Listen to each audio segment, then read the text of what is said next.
Lovely. Welcome back to the Tony Fix Morning Show. I'm Tony T. I'll be joined today by Jorge Gonzalez. Rodwell, you expect him on missing the day after his birthday, right? Yeah, I kind of had a feeling. Oh boy. yes. Rod, after a birthday, it's the I don't know. We'll have it back again tomorrow. Don't worry on the show. His wife's probably out there still looking for him, just trying to get him to come home. Maybe so. Jorge, what's happening? Nothing, man. I'm good. Just not a good time to get a little under the weather in November, but whatever. I went and got my steroid shot. I knew I wasn't going to beat it naturally.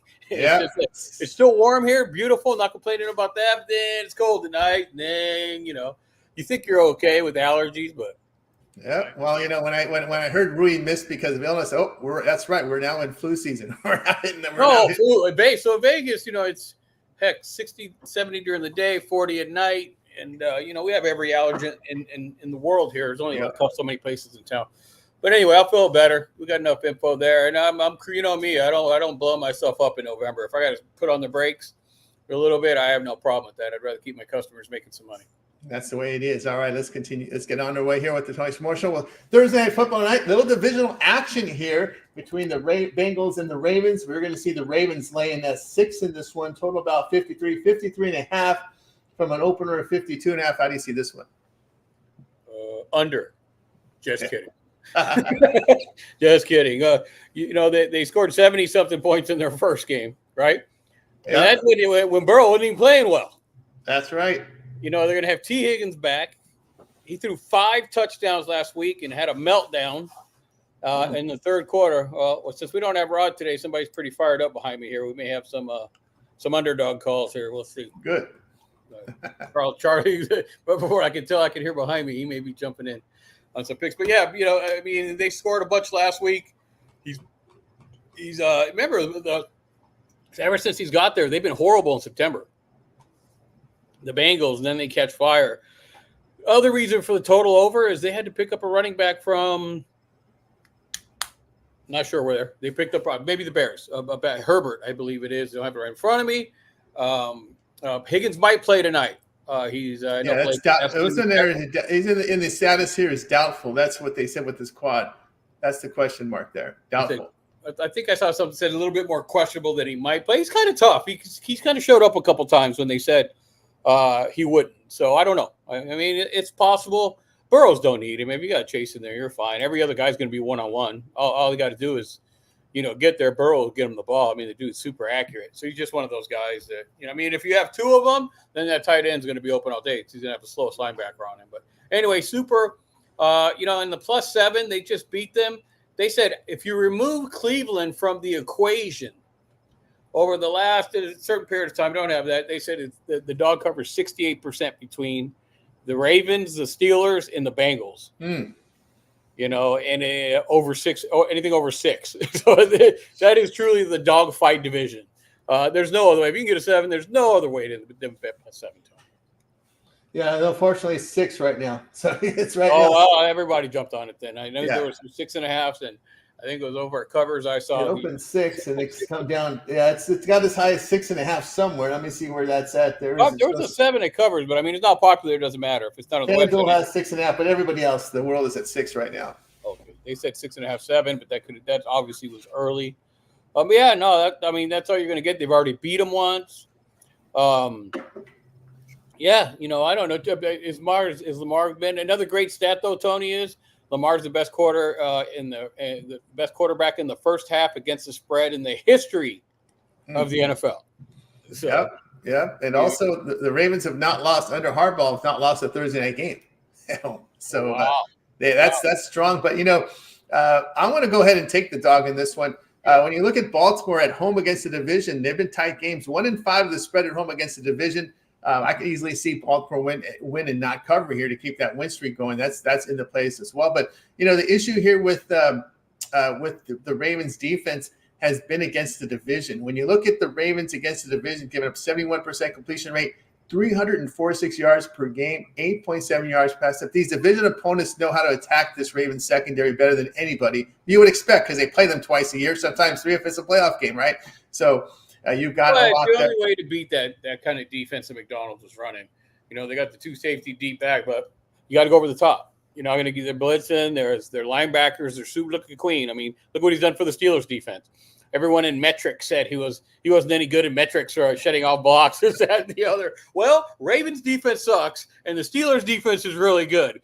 So there's your metrics. You can have it. Yeah, you can have. And actually, when Burrow here, Cincinnati, interesting stat here, when the Bengals go on the road and face these defensive teams that allow 5.65 yards per player greater, leaky defenses, 9-1 to the spread on the road. So I'll take Cincinnati here at +6 there. So that's the game. That's the game changer for me. All right, let's continue here on the 26 Morning Show. We'll turn our attention over to college football. Couple today here, FAU East Carolina. We got the East Carolina laying 7 here. But then FAU coach got really pissed last week again. That South Florida game. You happen to see that clip there. Apparently a little rivalry going on there with the Bulls and the Owls. App State Coastal here. This one looks to be about a pick 'em now. Total 62. Well, when you're 2-6, your coach should be pissed off at least 6 weeks, right? That's right. At least. At least. No, that is a little rivalry. You see what's going on? The cool thing they did in Florida, regardless of with all divisions they go to, they made them all play each other. And I think every single state to do that, obviously Reno and UNLV play each other, but that's all we got. But anyone, California, Oregon, all of them in the Northwest, Idaho, Washington, Oregon, they all should play each other. It doesn't matter how big they are. All the small ones should play each other because that's all the rivalry we're going to have. So I think Florida's setting a great precedent. Big or not, they're all playing each other for the first. Look how fun it was. Miami, Florida State, Central Florida. They're all playing each other for the championship of the state. So I wouldn't look too far past that, Tony. But East Carolina's pretty good, man. I mean, the number's ugly at 7.5. I don't know if I would jump on that. But they're pretty solid. I mean, they can move the ball on offense.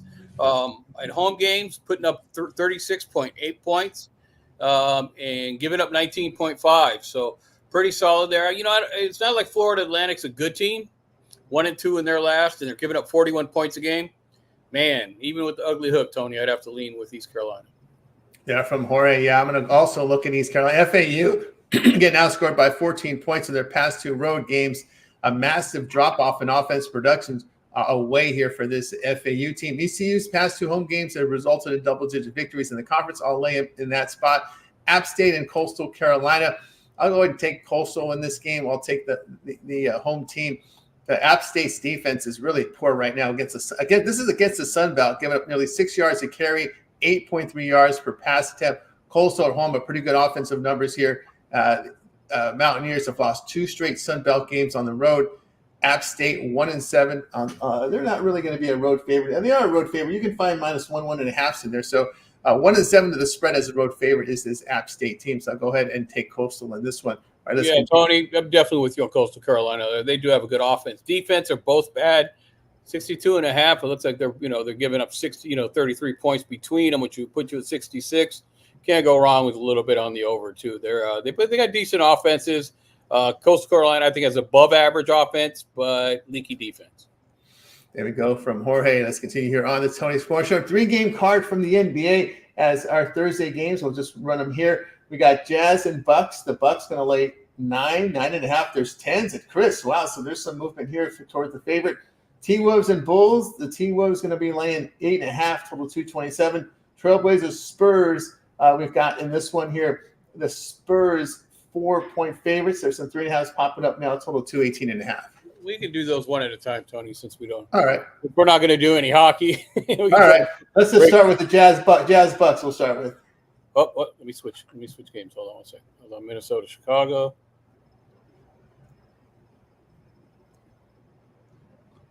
Man, I'll take up Farad for being out of order. Utah Jazz and Milwaukee. Utah Jazz, man, that's I don't think we expected them to be good. They were competitive last year. They covered dogs. Shocking how bad they are. No defense at all. The road games giving up 121 points, Tony. Last 5 games giving up 160. Losing by 12 points a game, man. And 1-4 against the spread. Milwaukee, man, they should have fired that general manager last year as soon as the Celtics won the championship. For the bad moves that guy had played. Where the Western Conference, they're only scoring 99 points with the Greek. That's crazy, man. But they're another one, just as bad as defense. At home, 123 points a game they're giving up, but scoring 117. No defense going to be played in this, Tony. Money line 0-5, last 5 for Milwaukee. Man, this is an ugly gutter bowl for the beginning of the season. And I don't know, can we lay 9 points with Milwaukee? Not me.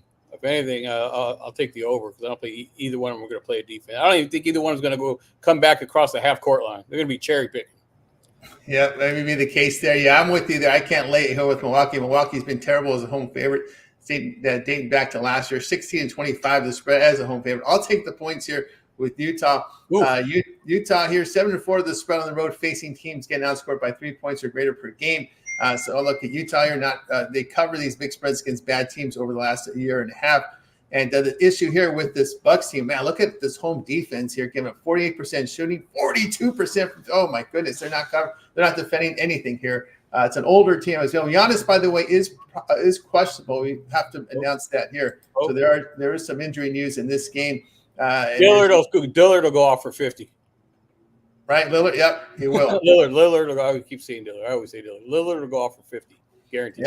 Yep. He's questionable here. Middleton's out for the Milwaukee. Clarkson, Collier, Markkanen questionable in this game, but I'll still take the Jazz here plus the points. All right, Ronan thinks that he's not touched. Some people aren't touching. Yeah, these are tough ones to touch.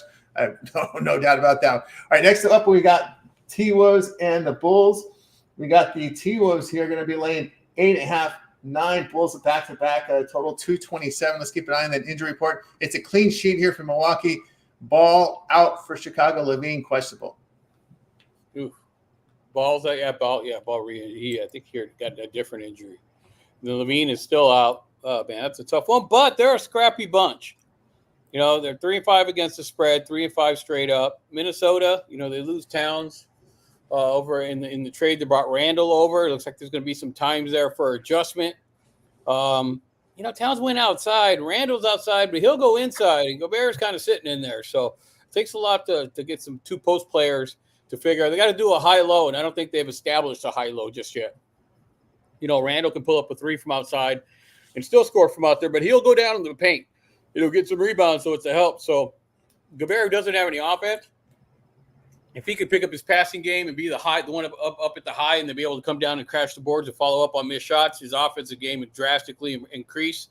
But he doesn't really do that. You know, I mean, he's just kind of a garbage guy who wants to stand there. And as big as he is, if he clogs the lane, makes it difficult for Milwaukee. So I'm sorry for Minnesota. And chemistry is everything in basketball. We talked offline about the Rebels, how they come shooting out and big center. You know, back from the Joel Anthony days. His name's Bear Cherry, Tony. We didn't even get to him. Scored 24 points and 12 rebounds first game.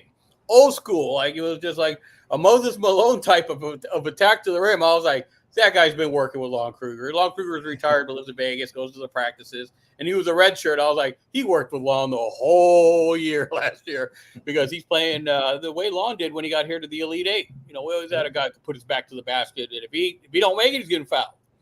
And good fundamental basketball. So I think Minnesota needs time. Too many points to lay there. If anything, with all those guys being out for Chicago, I'd lean to the undertone. All right, I'll take a look at this one here. Minnesota, 12th in offensive efficiency this season. Bulls defend pretty well here. They defend the 3-point line at home, holding teams at 29%.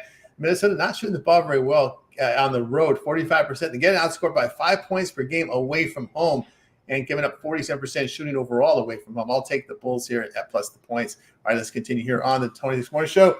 We'll close out the NBA with this one. Trailblazers at Spurs here. We've got the Spurs laying 4. Total sits here at 218.5. And the injury news here in this game, let's take a look what we got on the injury side. Thibault is out. We might see Shaedon Sharpe here. He's questionable. Finally off the out list now to questionable. Jones, Sokan, Vassell, the usual, is out for the Spurs. Well, 2 teams that we didn't expect to be competitive, right? I mean, San Antonio, we expected to be a better. What people didn't realize is Chris Paul went over there. And even though he's not a guy who's going to win a championship on his shoulders like he's always wanted to, he is one of the best players in the history of the NBA and making everyone else around him better. And he's showing some of the youngsters how to play team ball, how to find your spot, and even regular pickup basketball. Man, I grew up with a bunch of guys. We played into our 40s. We knew where each other was at. Chemistry is everything, and Chris Paul's doing that for it. Chauncey Billups. I'm a Chauncey Billups fan. I have been since when he won the championships. All the Portland Trailblazers have done is all right, we have a couple guys out. We're young. we're playing defense. They're only giving up 104 points on the road. The Spurs at home, only giving up 105. There's only one way I can go in this one. That's the under. Yeah, under there from Jorge there. Yeah, you got the Spurs. Issue how with the Spurs is they don't make their threes, just 31% from three. And this is a team that is 27th in offensive efficiency. Portland not very much better here at 25th, though. But the issue I have here with San Antonio, 27th in turnovers per 48 minutes. They turn the ball over. The Trailblazers are defending here away from home and defending that three-point stripe. Portland here against these teams that are poor three-point shooting teams, 3-0 to the spread on the road, facing teams that hit 33% or lower from three. Spurs against teams with this profile win percentage, these bad teams, 250 to 400 win percentage, 1-6 to the spread at home. Usually in these spots, they're laying points, and here's one where I'll take the points here for Portland. All right, let's continue here on the Tony Six Morning Show as we'll move over to college basketball. Of course, right now, this time of the year during college basketball, we're just going to tell the cappers, just give us what you got. We're not going to go by time blocks. There's a lot going on. We'll probably wait to the Army-Navy weekend until we get to the blocks in college hoops, because that's really when you start to see more of the marquee matchups. We thinned out college football, and we'll start it off here with Jorge. What do you got? College basketball. You do your first because you already have one we talked about. Yeah.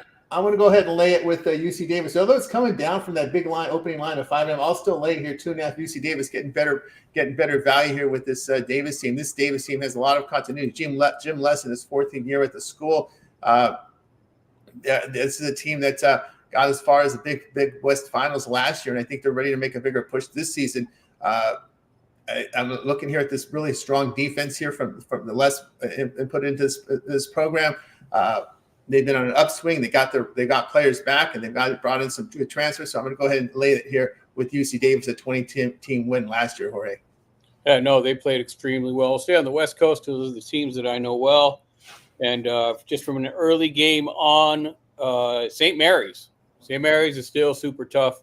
First game, 76-69. Offense was off a little bit, but they're always going to play great defense. Chattanooga comes in, and they lost their first game and were beaten by 26 points. This is not an arena you want to come into if you're not playing very well, shooting just 18% in their first game. Only one game, but 18% from three-point line and 28% from the field in general, and giving up 50% on the field and barely rebounding there. One thing you're always going to get out of St. Mary's is rebounding. They won their first game by plus 10 on the board, so I have no problem laying 13 here with St. Mary's in this matchup. Yeah, we saw St. Mary's last year as a bully, right? We've seen teams get in there early non-conference. Even who was that really bad team? Was it Pacific? They would just take teams to the woodshed last year. They put a bully, but you call it bully. No matter which one it was. If they were bad, he did not let up the pace, man. And I've sat back in my days when I was covering for Fox Sports Radio and the radio stations. I would see Williams, and I would sit right at the table next to Bennett. And man, they knew what the play was going, where the ball was going, and yelling to their defensive guys before the ball was even on that side of the court. I mean, they're just he's a machine, man. Great coach back then, but it was just the same style of basketball with St. Mary's, man. Super well coached team. They're going to board. They're going to play defense. Yeah, and I think they're going to continue to play as well as they did last year. Good to have Jorge one-on-one. Jorge, several years experience, born and raised in Vegas. He's been better. Would you say college basketball is your best sport? Or did you make the most from? You know, a lot of people ask me that. And one that I follow, that I know a lot of, that I enjoy covering, because obviously I did a lot of radio, so I have to cover, right? Not cover as a sports betting, but cover as just an information.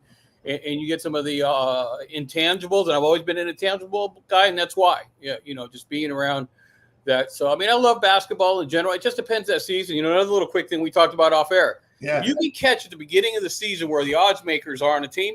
The point spread is never what that team's worth or who they think is going to win. They're trying to get 10%. They don't care who, they want to eat a 10% on each side so they can keep the juice. So if you can kind of figure out, and I did fantasy leagues and it was around the sportsbook director guys for a good 15 years.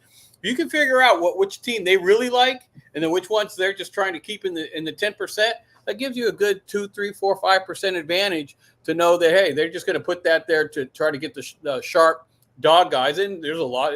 They make more money than anybody, but they'll just sling it. They don't care about being under 50% because they're plus money. They're not using line. So, Tony, all that being said, my favorite to follow, and I follow kind of like and can commentate and go off the board without even looking at the game like I just did St. Mary's, is college basketball. But really, it just depends where I catch on hot and follow through it. I mean, I've had some great college years.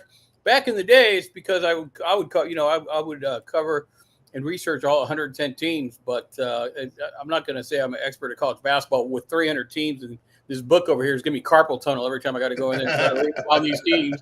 So it's tough, but I like to get college basketball is my favorite. There's no doubt about that. You're right. Yeah, college basketball, no doubt, from Jorge Gonzalez. All right, we got you through the sports. Jorge, can you put together a parlay tonight from these games? Yes, sir, I will. All right. Like I said, I'm finally bouncing back. You can tell my voice. Huh? My voice is the last few days. It's just steroids work, man. You know, when you get older, medical. Yeah, when you were younger, except Rod, he's still a party machine. But when you were younger, you always wanted to go out and have fun, and marijuana was illegal back in those days when I was younger. But now, when you get older, when you're 50 and over, everyone's got to have a stash of antibiotics. Hey man, you got some amoxicillin? I mean, I see all this when I go to Vegas. When I go to these little AVs, shot in the ass from the doctor. I go to the Walgreens. I go to some of these stores where they got all these recovery medicines and liquids and stuff. Yeah. So, but no, I'm feeling 110% better. I'll definitely get a parlay up there. If not a parlay, at least 2, 3 together, and definitely some best bets in each of the sports. So. There you go. So Jorge having a great year this year over at TonySpicks.com. We'll put the numbers up there right now. Let's see. Jorge put up a 19 and 13 units of profit, 2024 documents. So what do you got planned for the week? Man, I just want to get back above 2,000 units. My goal is through these next 2 months to get to pick up 11 units by the end of the year. That's the way I think, man. I just it's a grind out. Of course, I've switched kind of. I'm getting my MBA right now, so I'm all about financing and return of investment and keeping your players happy, man. So that's I know I'm a little bit different than some of the others.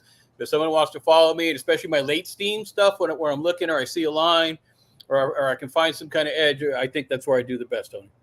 Yeah, from Jorge, guys. Get on board with Jorge. It's also over at TonySpicks.com. Remember, use that promo code TonyT at checkout. You'll save 15% off. And, of course, those long-term passes, the way to roll. You get that 7-day pass. Get all of Jorge's premium plays here for NFL, college football this week. Throw some NBA in there. If there's some college hoops that come, and have those as well. So get on board right now with Jorge over at TonySpicks and use that promo code there. We'll save you that 15% off at checkout. All right. Got you through the show today here. Let's see. We've got everything all set to go. We got through the comments. Thanks, everybody, for joining us here today. Make it a winning day, if you would. I want to ask you a question. Yeah, we just some of the upsets. So we get to the early upsets college basketball. We saw Villanova go down yesterday to Columbia. You're going to have some of those this time of the year. UC Davis almost took down Washington. That was what I was looking at when I researched it. I was like, dude, they got everybody back and they got chemistry. I'm sorry. San Diego State almost lost. San Diego State almost lost last night too. Yeah, man, they're unbelievable. No one reloads better than any program, especially all of them. No one reloads better than San Diego State. Mid-major, Gonzaga, San Diego State, right? But Gonzaga is a private school, big money. San Diego State's got money too. But they're amazing, Tony. You've always been waiting for them to have. They haven't had a down year since Kahi Leonard was on the damn team. Yeah. And since Fisher was there, they always reload and one of the best teams to be around. So, yeah, there's some underdogs out there. I'm looking for them, Tony. But right now, NIL, man. I love to look for dogs right now. But now is the NIL. Who's impacted by the NIL? A good small team. They had a lot of success last year. One, the coach is probably gone, or they use a lot of guys because they can get a little bit of money from NIL. And if they weren't active in getting the bench guys from the Power 4 conference, see, it's a two-way street with the NIL. Once you figure it out. One is, the guys leave because they get more money. Or they can go play on a roster even if they don't get money. Now they're in the P4 or one of the mid-majors if they're in a real small conference. Other way around, that coach has got to be active. And like Kevin Kruger is great. The Rebels look good in their first game, but he went and picked up a couple guys over the last 3-4 years that were only averaging 3-4 points, have the talent, 4-star, 3-star, 4-star, some maybe an issues 5-star. And now they come in and play like the Boone brothers for the Rebels last year. But those guys were pretty seasoned. I mean, but Barrett Cherry scored 2 points out of a JC. You know what I mean? If you get some of these guys that have potential that no one else works on, you're willing to work with them. There's some money there too in some of these small schools. You just really got to look into it. Again, we've said this a bunch of times. Man, there ain't nothing better than you folks Where's it working? There it is. Yeah, it is. Blue ribbon. Yep. My big head, but so. Yep. Anyway, folks, Blue Ribbon College Basketball Yearbook. It's 400 pages. If you have bad eyes, get some readers because it's 10. The print's really small because they put everything in there. Every person that left, how they did, who's coming in, the coaches. It's good to use at the beginning of the year and before and to brush back up before the college tournament starts. Yeah, and I'll always remember when Steve Lavin was doing commentary. He used to have the blue book right in front. He used to have it right on the desk. Yeah. And all the other guys do it now. All the other guys do now is they have it there. And as you said, the coaches, because they get quotes from the coach because the coaches use it too for their research on other teams. Absolutely. No, it is. Because these schedules are crazy. Sometimes in these conference tournaments or these tournaments, you don't know who you're playing until the games are over, right? So they're going through these. They're going through this as well, trying to read up on these teams. But yeah, that's a good resource there. Blue Book. There's also again for the eyesight guys. It is the best betting resource. Period. I don't care across what sport. None. There is none. There is now an online version now in PDF form, so you can expand that. It's easier on the eyes there to expand there, so should be good. Of course, lots going on here in the conference games. We mentioned about the NIL money. Mick Cronin is the one who's figured it out, right? His 4 returning starters are all going to the bench, and all those guys from overseas because he brought in some pretty good players. You saw that game they had against Ryder where they blew them out there, 35-point win. But UCLA is a team that looks good. Keep an eye on them. Their defense gonna be nasty this year. Mick Cronin figured it out. He's out there he's been a salesman from Big Ten media days on. He's just telling. He says, I wanted to let him know right now. You boosters out there. You want to play golf? You want to play golf with me? You better be donated to the NIL. Oh, that dude's a marketing business machine. He's such a punk. He would use UNLV for like 2-3 straight years before he got the UCLA job as bait to see how much money UNLV was going to give him, and then he would ask for more money from other schools. That dude's something else, man. Yeah. You need true guys like that. That's what he did. That UNLV 3 years. As they were doing the carousel, his name would always pop up. They always wanted him out here. He would see the amount of money. No, and he'd use it as leverage, and then finally, even when he went to UCLA, he talked to UNLV again, and he just got more money out of UCLA. So yeah, he's a great coach. Did fantastic when he was over. And what was it, Midwest? Cincinnati, and they were in the Big East. Yeah, they were those. He had these great defenses that couldn't score. Yes. Right. Oh, yeah, but I love that. 55, 52, 44, 43. That was a story. But, he's grown in UCLA. He's figured it out. Not unlike Chip Kelly, who just bailed on team. Cronin figured out how to get money out of these guys. You got to work. UCLA is a basketball school, dude. It is. Just have every advantage. Kareem around the program. I mean, all those guys. So that has a role. All right, that's going to do it here for the 26 Morning Show. Back tomorrow live at 9:30 a.m. Eastern. Jorge, got anything in closing? Nope. Just glad I jumped on here so you didn't have to fly solo, and I hope Rod has a good hangover recovery. That's right. Hope he has a good hangover recovery from his birthday. My parlay will be the Bengals and the Blazers here at the plus price. All right, that'll do it for the show. We'll go away. Goodbye, guys. You guys make it a winning day. We'll catch up with you again tomorrow here on everybody. The Tony's Picks Morning Show.